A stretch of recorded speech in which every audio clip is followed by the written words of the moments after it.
कल बिहार में 5 लोकसभा सीटों पर वोटिंग हुई, लेकिन सारण लोकसभा सीट पर जब वोटिंग अंतिम दौर में थी, ठीक उसी वक्त बूथ नंबर 318 और 319 पर हंगामा शुरू हो गया। देर शाम शुरू हुई सियासी अदावत आज सुबह खूनी संघर्ष में तब्दील हो गई। आज सुबह हुई हिंसक झड़प में एक शख्स की जान चली गई। भले ही सारण में मतदान खत्म हो गया हो, लेकिन आरजेडी और बीजेपी के बीच महाभारत जारी है।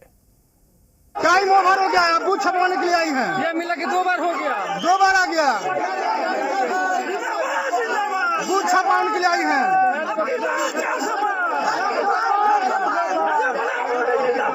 बूथ छपवाने के लिए आई हैं। बूथ नहीं छपाएगा, बूथ नहीं छपाएगा, आप जाइए।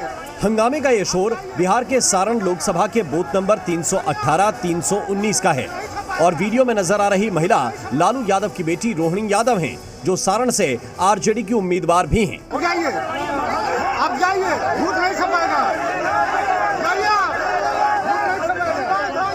रोहिणी यादव के साथ बीजेपी कार्यकर्ताओं की बहस के बीच आरजेडी कार्यकर्ता भी मैदान में उतर गए और थोड़ी ही देर में दोनों पक्षों की ये बहसबाजी हिंसा में बदल गई। बीजेपी और आरजेडी कार्यकर्ता आपस में भिड़ गए। पत्थरबाजी के साथ साथ फायरिंग होती रही। आज सुबह तक ये बवाल चलता रहा, जिसमें एक शख्स की जान चली गई। यहाँ कल एक विवाद हुआ था बूथ नंबर 318-19 के पास दो पार्टियों के बीच में। उसी की प्रतिक्रिया में आज सुबह कुछ असामाजिक तत्वों ने 3 व्यक्तियों पर फायरिंग करी, जिनमें से एक व्यक्ति की मृत्यु हो गई है, दूसरा व्यक्ति भी गंभीर है और वो पटना में इलाजरत है और तीसरा व्यक्ति सेफ है। एक शख्स की मौत हुई और 2 घायल हुए।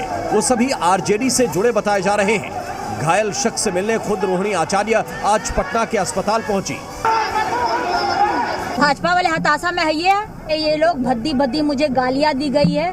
उसके बाद से ये लोग पत्थर, बांस और डंडा लेकर के मेरे ऊपर जानलेवा हमला हुआ है और उसके बाद से मेरे कार्यकर्ता को आज सुबह मार दिया गया। कौन दिया उनको अधिकारी? भाजपा वाले गुंडे को। रोहिणी आचार्य बीजेपी पर हिंसा का आरोप लगा रही हैं, लेकिन स्थानीय बीजेपी कार्यकर्ता रोहिणी को ही पूरी घटना का सूत्रधार बता रहे हैं। आप जाइए, बूथ नहीं छपाएगा। जब पोलिंग अपने समाप्ति की ओर था, अपने 25-30 समर्थकों के साथ रोहिणी आचार्य जो कैंडिडेट हैं राजद के और लालू जी की बेटी हैं, आ करके और पूरा तनावपूर्ण माहौल बूथ में घुस गई हैं। जबरदस्ती जब तनावपूर्ण जब हम लोगों का विरोध हुआ भाजपा के लोगों का, तो वो अपने समर्थकों को बुला करके, आप लोग देखिएगा फुटेज में, वो बुला रही है और नारेबाजी शुरू जब हुआ है तो मारपीट शुरू हो गया है। कल सुलगी हिंसा की तपिश सारण के माहौल को अब तक दहका रही है। इन सब के बीच प्रशासन इलाके में शांति बहाली की कोशिश कर रहा है। हिंसा प्रभावित इलाके में फ्लैग मार्च किया जा रहा है। 2 दिन के लिए इंटरनेट सेवाएं बंद कर दी गई हैं। फायरिंग केस में 2 लोगों को हिरासत में लिया गया है। सारण छपरा की फिजा में एक तरफ शांति बहाली की कोशिश जारी है, तो दूसरी तरफ सारण के बहाने सियासी वार पलटवार थम नहीं रहा है। हार की बौखलाहट में कुछ लोग हैं जो इस तरह की घटना को अंजाम दिया है।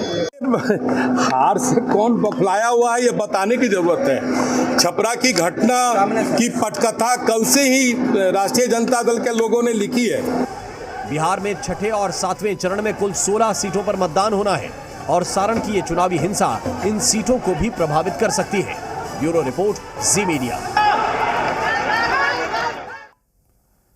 वहीं छपरा गोलीकांड पर रोहिणी आचार्य के बयान को लेकर डिप्टी सीएम सम्राट चौधरी ने पलटवार किया और कहा कि बूथ पर सबसे पहले कार्रवाई होनी चाहिए। इसकी पूरी जांच होगी। बूथ पर गया कौन था, पूरा देश जानता है। कार्रवाई होगी, जो गलत किया है उस पर कार्रवाई होगी। बूथ पर तो जो प्रथम दृष्टिया कार्रवाई होनी चाहिए, उसकी पूरी जांच होगी। और बूथ पर गया कौन था पूरा देश जानता है। गुंडागर्दी करने गया कौन था पूरा देश जानता है। अब इसकी पूरी जांच होगी।